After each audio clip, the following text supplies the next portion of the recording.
जय श्री कृष्ण। यह कहानी एक खूबसूरत औरत की है जिनका नाम प्रभा देवी था। वह एक प्राइमरी स्कूल टीचर थी। यह बात 1960 के वक्त की है, जब देश में छुआछूत की बुरी तरह छाया हुआ था। प्रभा देवी स्कूल पढ़ाने जाती थी, लेकिन उस स्कूल के आए बच्चे को हाथ नहीं लगाती थी। यहाँ तक कि बच्चों को सख्त हिदायत थी कि वह मैडम से 1 फीट की दूरी से बात करें। उनकी किताबों तक को वह हाथ नहीं लगाती थी। स्कूल के अलावा उनके घर में भी कुछ इसी तरह के नियम थे। साथ ही वो बहुत सुंदर थीं और उन्हें सुंदर दिखने वाली महिलाओं से दोस्ती करना पसंद था। साफ सफाई से रहना प्रभा देवी को बहुत पसंद था। वो बिस्तर पर एक सिलवट भी देखना पसंद नहीं करती थी। यहाँ तक कि छोटे छोटे बच्चों को भी वो प्यार से बहुत करती थी, लेकिन उनको तोहफे भी बहुत देती थी।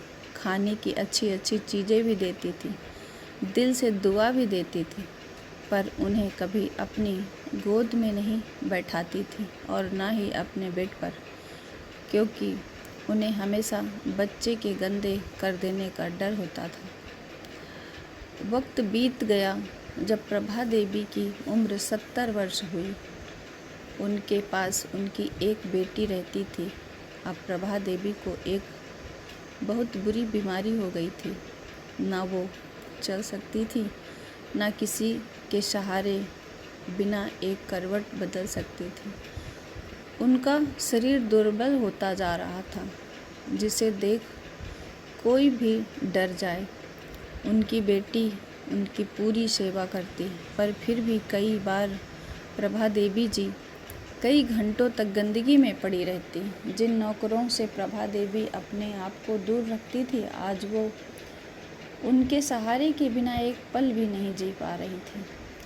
प्रभा देवी दिल की बुरी नहीं थी। जीवन में जिन बातों को लेकर वह सबसे ज़्यादा चिढ़ती थी, अनजाने से ही सही, पर दूसरों का दिल दुखाती थी। बुढ़ापे में उन्हें इस बातों को जीना पड़ा। वक्त कभी समान नहीं रहता।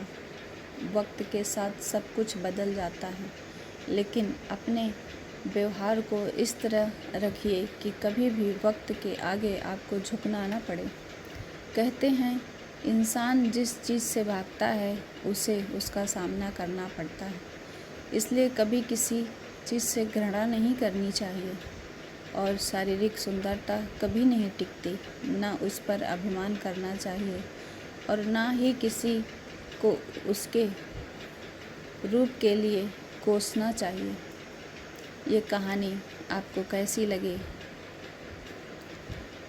आपको ये कहानी पसंद आए तो कमेंट ज़रूर कीजिएगा।